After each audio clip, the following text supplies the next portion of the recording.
All right, here's a 3-week update video. I have not had a cell phone for 3 weeks. That's why there haven't been any updates, but we have been working steadily and surely.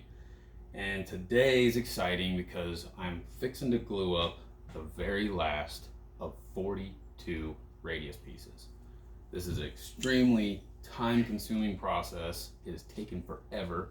We've run out of clamps, we've broken clamps, we've burned up hundreds of belt sander belts, grinder discs, sander discs, and this is the last one. We've got clamps coming out our ears. Thanks for sending the check, that helped a lot. We re-upped on all our supplies. We're on probably our 15th or 16th bottle of glue. We've used, I don't even know how many pounds of wood putty. The material, when you first get it and unbundle it, looks amazing. These are our 6x6s that all of these radiuses started out as, and as you can see, not a crack anywhere. Beautiful lumber. And what we've discovered, having never worked with vacuum kiln dried wood before, is once we start cutting into these 6x6s, we are finding things like this. Massive internal checking and cracking that you cannot see when it's a solid 6x6 beam. So this has added a whole nother process to or a whole nother step to our process, which is puttying and more sanding. And the best part is the putty clogs up the sander disc. So a sander disc that would normally last us for 2 or 3 pieces, we're using 4 or 5 sander discs for 1 piece now. I can't find a way around that. It's just part of the process, something we ran into. It's a problem. We got around it, we fixed it. So,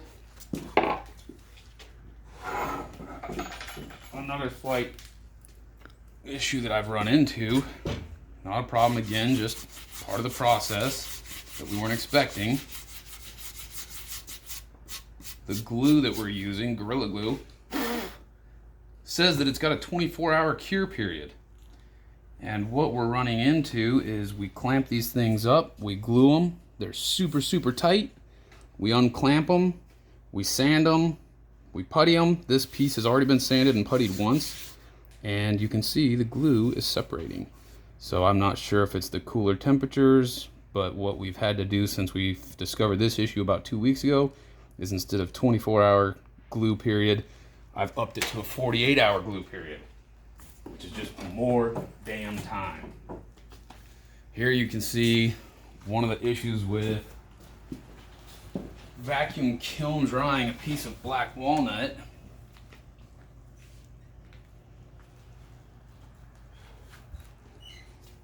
This radius section consists of one 6x6 cut in half. So this piece and this piece used to be a 6x6 beam. We chopped them in half right here, flipped one half over on the other half. That's how you can see the mirrored grain here that we got going on. And vacuum kiln drying the wood literally puts the wood under massive tension. And so what's happening is when I cut this cut with a straight saw blade, we're getting this weird cupping effect that I don't know how to fix. So what we're having to do is clamp the ever-living balls out of it and hope it holds after a 48-hour drying period. It seems to be doing okay, but that's just one more thing I have to putty, and it's just added a lot of time to the process that we weren't originally expecting. So I'm going to show you guys the last final gluing process, what's involved step by step. Thank God we never have to do this again because I'm so sick and tired of gluing and clamping. I'm ready to start putting this thing together. But these are the fuzzies left by ripping the wood with the bandsaw. We got to take a chisel and smooth all these out. Get all these little bits off so it doesn't get between there and hold it up. So once we get it clean, put down a couple nice thick beads of glue.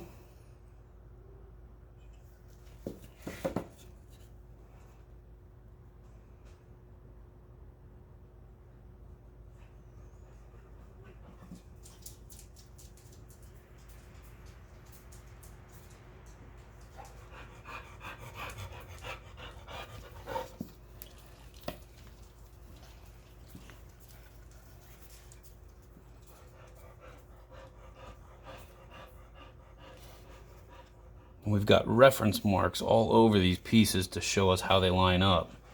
Now, you can see here the whole effect I was talking about with the warping of the wood once you release tension by milling it in half. That should be sitting perfectly flat. You can see how much cupping has happened since that piece was released. Absolutely bizarre. I can't believe how much this stuff moves.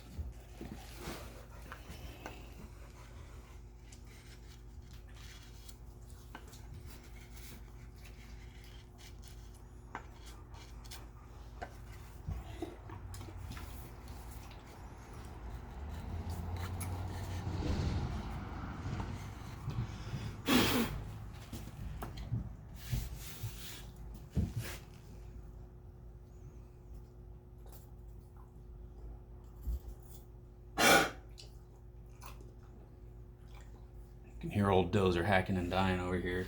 One of our many canine helpers along the way in this project.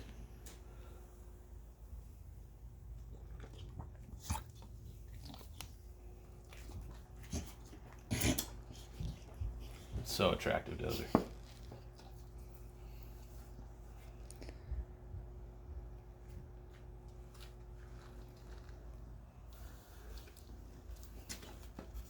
Oh, you guys have no idea how excited I am to never do this again.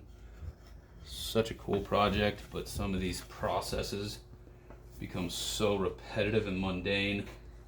I literally come home from work every night, come down here, clean, scrape, glue, clamps, clean, scrape, glue, clamp. Then after I get about a dozen of these things done, we'll spend a couple days sanding, puttying, more sanding, puttying. I'm so excited for this part to be done. Get on with the final assembly of this thing. Get it installed. That's gonna be the most exciting day ever.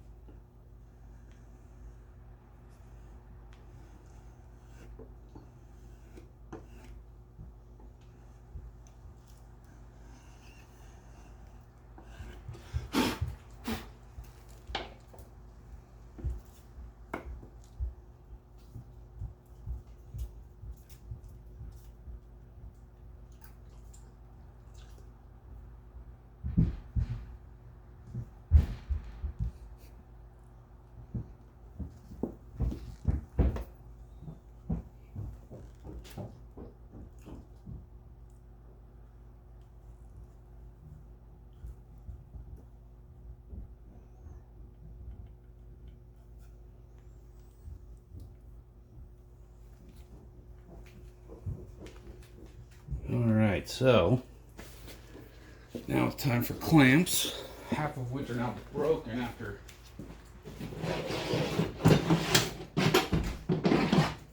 three weeks of reefing on these things as hard as I possibly can, trying to pull these bowed pieces of wood straight.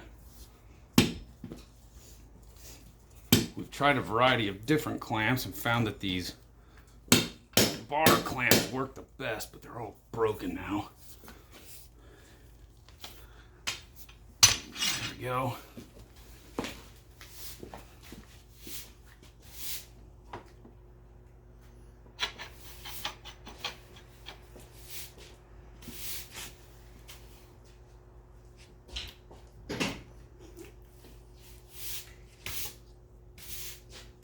Taylor, come hold this, bud. Okay. Push down right there and just hold it so I can grab another clamp.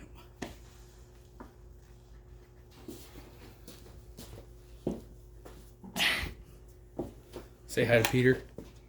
Hello. Don't let it wiggle, Taylor. Right. Okay, you can let go.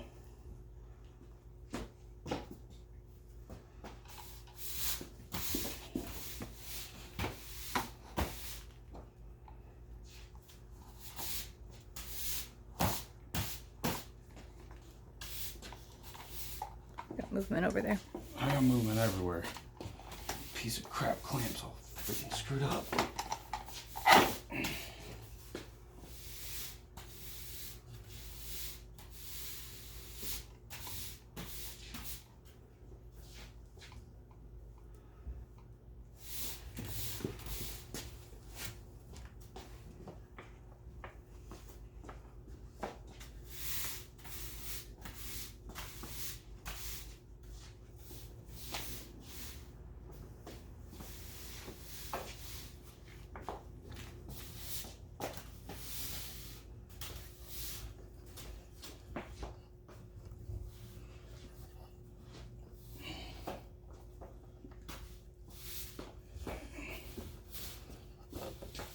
So you can see, even with these clamps in place, getting them about as tight as I can get them without breaking my own fingers, we still got huge gaps we got to pull out of here.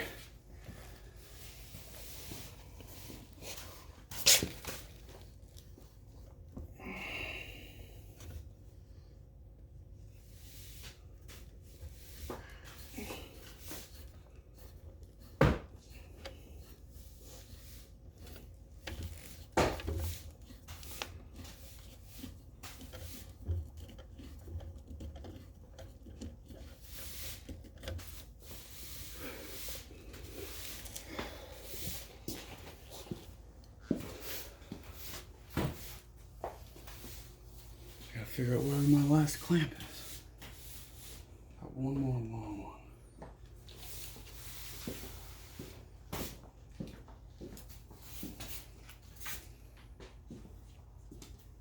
Oh.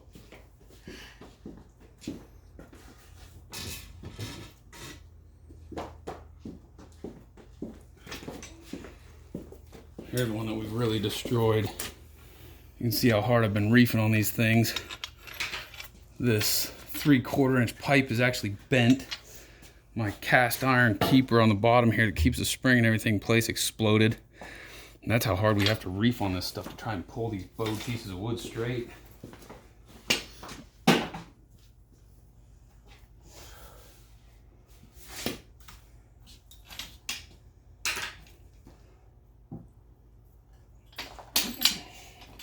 I hope you're okay with removing this.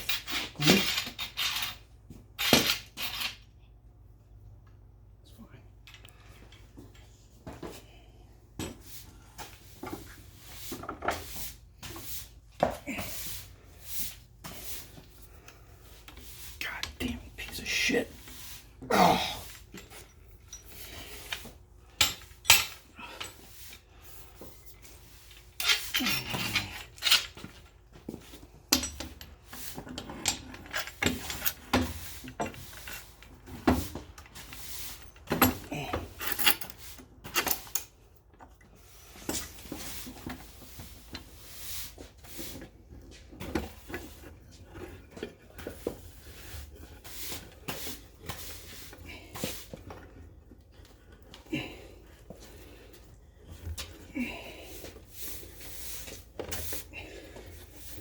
Is it pulling that tight? Almost.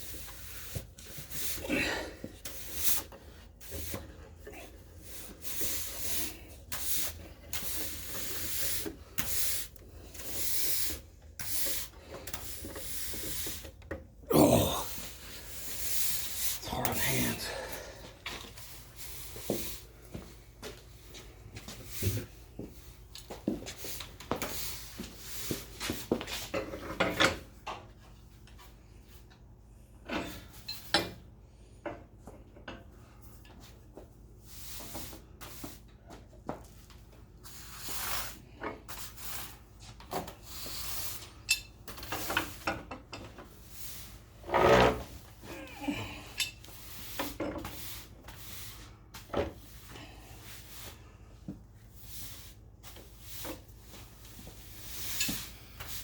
That's it. That's the last one to get clamped.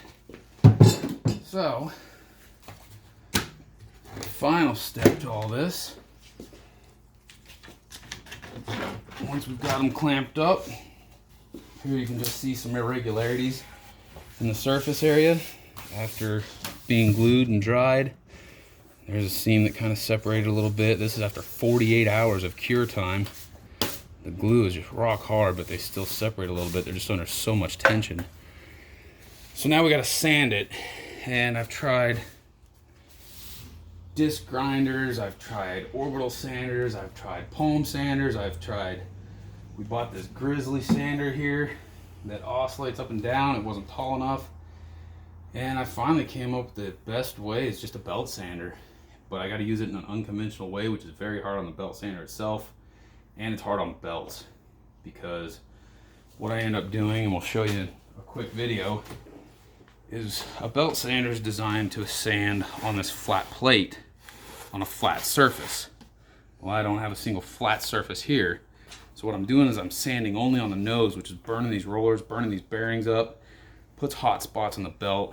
A belt, typically sanding on a flat surface, this belt would probably last me a week.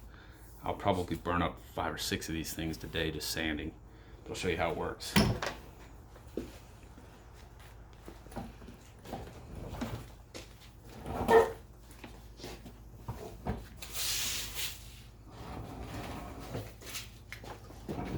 You can get up close, babe, and really show how fast it takes it down.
So that's 50 grit. You can see how nice and pretty and smooth that is now. This is what we had before. All rough and lumpy and uneven. Now it's nice and uniform and smooth. It really doesn't take that long on phase 1 because that's a 50 grit belt sander belt and it's aggressive. So 50 grit takes down quick. Our final sand on this is gonna be 400 grit. So I gotta do what you just saw 6 more times with 6 different grits. So much fun.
So there's the front side, totally done.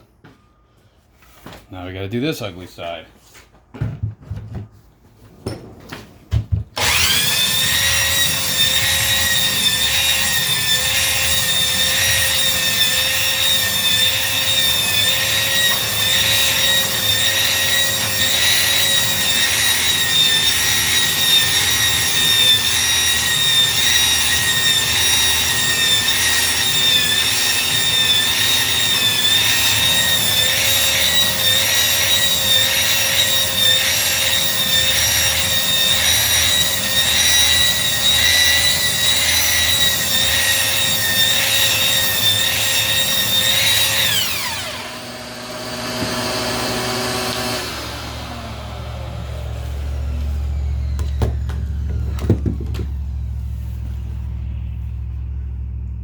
Okay, this will work out. So one thing, the reason I gotta go so fast with this belt sander is so aggressive. You can see in here, I did a really good job cutting this piece on the bandsaw. There's no low spots or high spots. Right here you can see where the blade on the bandsaw dove in, whether it was just a change in the grain or whatever. It's just something that happens when you run a bandsaw. It's really aggravating. Here you can see another low spot. I can't just sit here and sand on this piece to take that low spot out, because then you'll see dips and waves and lighting all across this piece. I have to keep going evenly back and forth non-stop in a steady pattern until that disappears. I got to take all this surface area down to that level. So that's why I have to keep my arms moving so fast. That's why I'm working up a sweat.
There you can see that low spot that was right there is completely gone.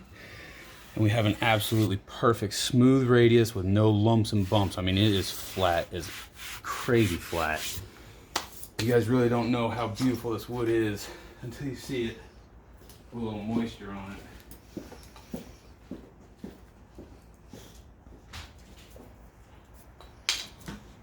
I do it again.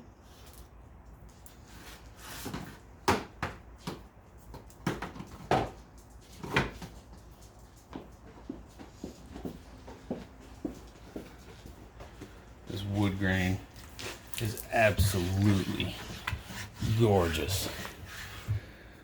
Once we get it all done and get it oiled, that's what you guys are gonna see.